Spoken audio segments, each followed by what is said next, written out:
느헤미야서 11장 15절에서 24절까지입니다.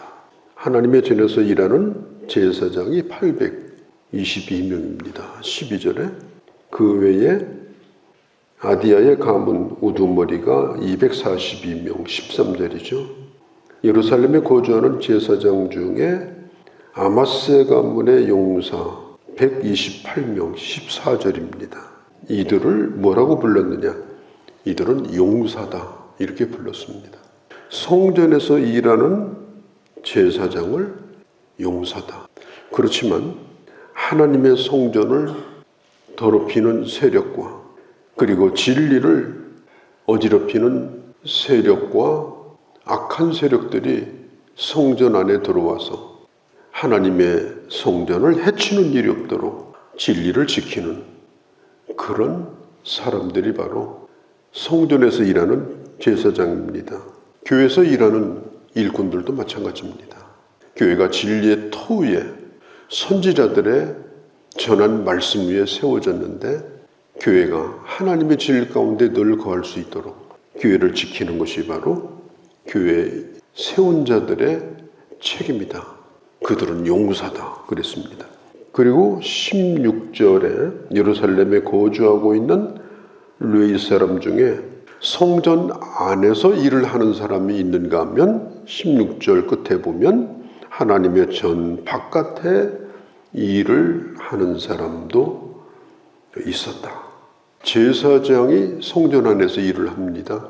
상당수의 르웨이 사람들이 성전 안에서 제사장을 도와서 일을 합니다.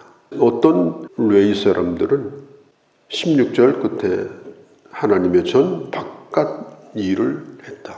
이 바깥이라는 이 말이 히브리어로 하존이라는 말인데 덜 신성해 보이는 일, 덜 거룩해 보이는 일, 인간의 눈으로 보면 덜 그럴듯한 일.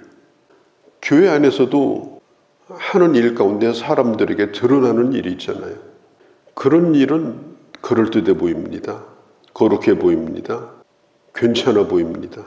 그런데 그렇지 못한 일도 있었습니다. 앞에서 일하는 사람들에게 필요한 것들을 공급한다든지 모든 것을 다 준비해 놓는다든지 그 사소한 것 하나도 문제가 생기면 예배가 문제가 생길 수 있는데 그 일 하나도 빠뜨리지 않도록 그걸 세심하게 챙겨서 준비하는 사람들이 있는 겁니다. 그러면 그 차려놓은 밥상에 나와서 예배 인도자가 예배도 하고 예배가 이루어지는 겁니다. 그걸 대부분의 사람들은 잘 모릅니다. 예배 환경이 굉장히 중요합니다. 예배당은 밝아야 됩니다. 예배당은 깨끗해야 됩니다. 예배당은 질서정연해야 됩니다. 예배당은 모든 분위기가 잘 가지런히 갖춰져 있어야 됩니다. 또 있을 것들이 제자리 다 있어야 됩니다.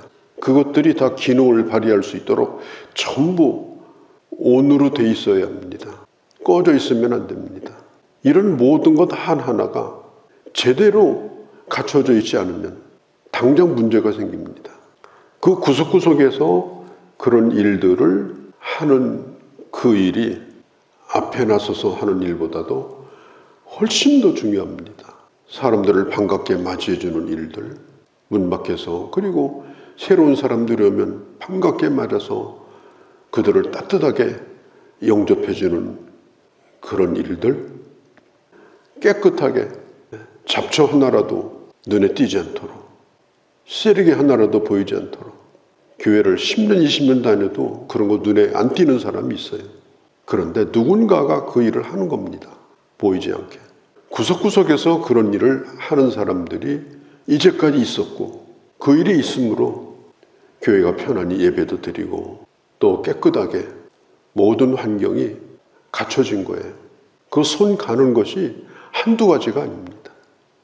4층 여름 내내 얼마나 무더웠어요. 4층에 있는 화분이 작은 것까지 한 70개가 됩니다. 하루만 물 안 주면 말라 죽습니다. 매일 물을 줘야 됩니다. 양이 굉장히 많습니다. 누군가가 했으니까 그 식물이 살아있었겠죠, 그죠? 꺾인 것도 잘라주고 또 다듬어주고 구석구석에 어느 한 가지도 사람의 손이 미치지 않은 게 없어요. 그냥 와서 예배드리고 가는 사람도 있고 또 앞에 나서서 뭔가 사람 보이는 일을 하는 사람도 있지만 늘 내 집이라고 생각하고 그렇게 하는 거예요. 뭔가가 좀 부자유스럽든지 거추장스러운 게 있으면 절대 내 집에 있으면 내버려 두지 않을 거예요.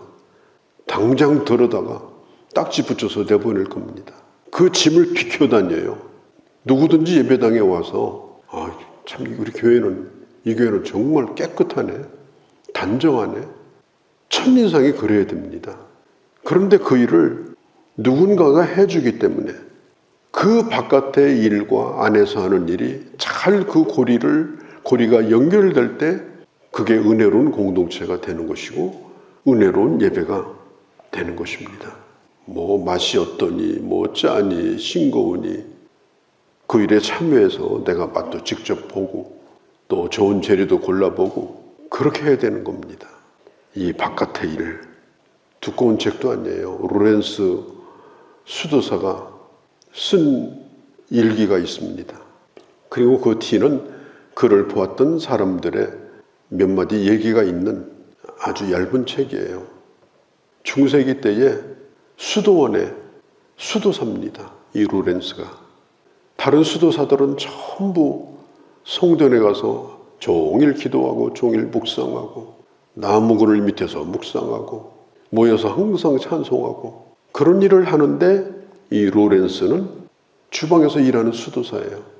눈만 뜨면 주방에 와서 그 수도사들을 섬기는 식사를 준비하는 거예요. 똑같은 수도사인데 어떤 사람은 성전에 나가서 찬송만 부르고 어떤 사람은 그냥 식사 준비하는 일 종일토록 그 일을 합니다. 그런데 왜 사람들이 그를 기억했을까요? 이 로렌스는 그 일을 하면서도 그게 하나님을 예배하는 일이라고 생각하고 일했기 때문입니다.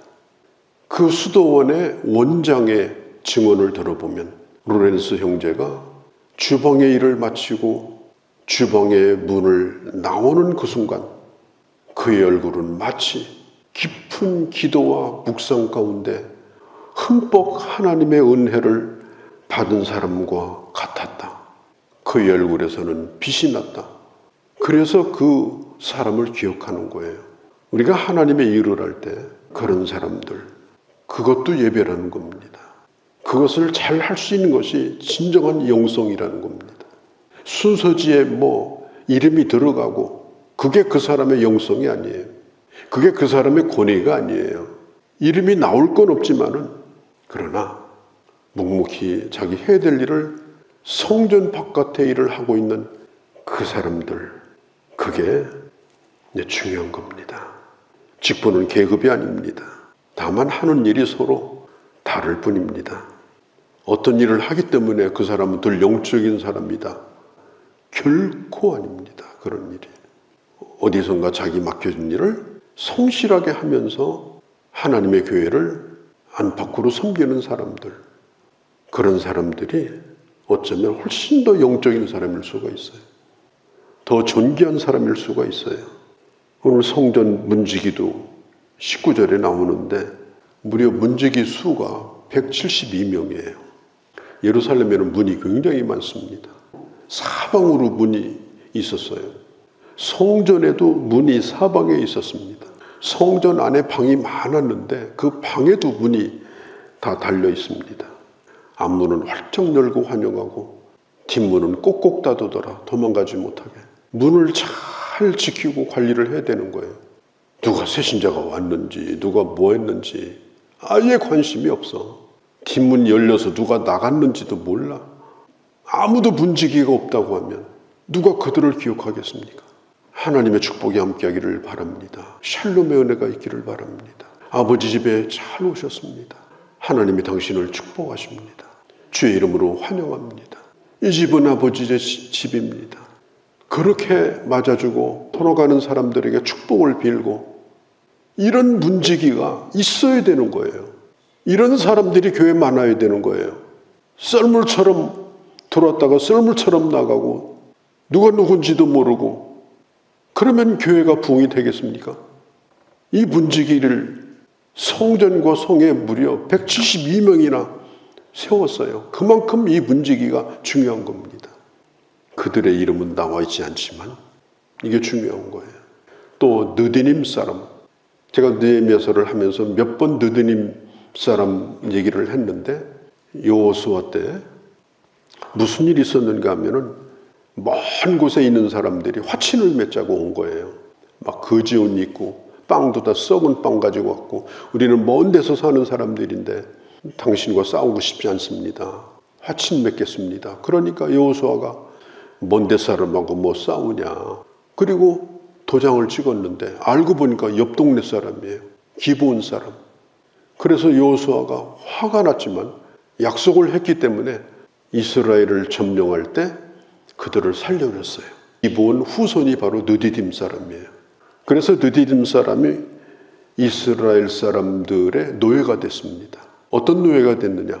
하나님의 성전의 일을 돕는 성전 노예가 됐어요.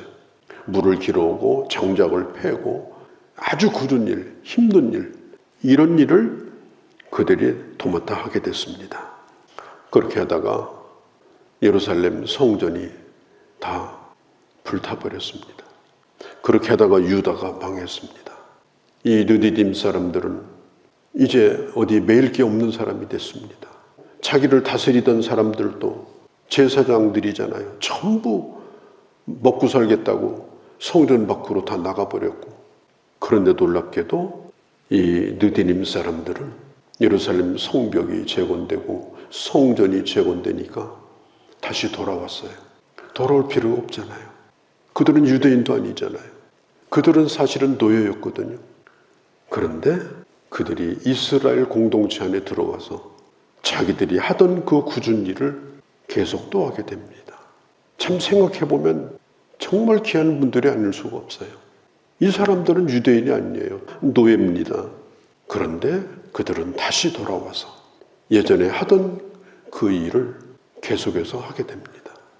에베소서 2장에 성경은 말합니다. 12절에 우리는 그리스도 밖에 있었고 이스라엘 밖에 있었던 사람이고 약속에 대해서도 우리는 외인이고 소망도 없던 자였다.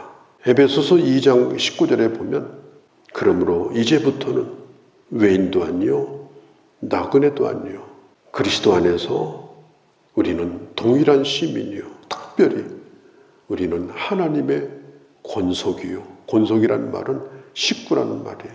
생각해보면 우리들도 그런 사람들 아니었습니까? 하나님의 자녀도 아니었고 하나님과 원수되어 살던 우리들인데 예수 그리스도 안에서 우리가 부름을 받고 하나님의 자녀가 된 사람 아니겠습니까? 하나님의 자녀라는 나의 신분, 내게 주신 그 일들, 이런 것들은 내 생명처럼 여길 만큼 중요한 일이다. 누가 알아주는 건 관심이 없어요. 하나님이 내게 주신 일이고 나를 사랑해서 거룩한 백성 가운데 나를 있게 하셨다. 이거 한 가지만 가지고도 이 느디님 사람들은 이렇게 충성스럽게 일을 했어요. 이 사람들도 바깥 사람들이에요. 허드렛 일 돕는 사람.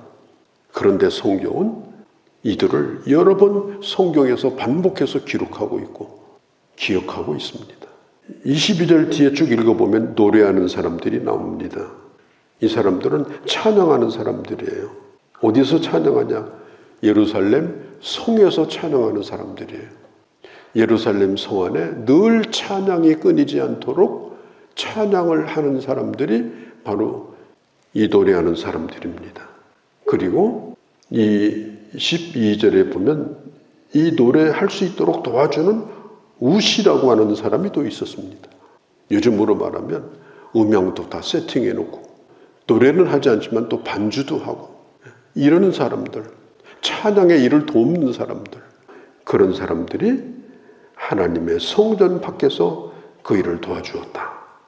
자, 교회가 교회 역할을 다 하고 그리고 영적으로 충만하고 그리고 그 충만함을 가지고 세상을 향해 나가기 위해서는 이렇게 성전 밖에서 일하는 이름 없는 헌신자들의 헌신이 있었다는 것을 오늘 성경은 우리에게 기록해 놓고 있는 겁니다.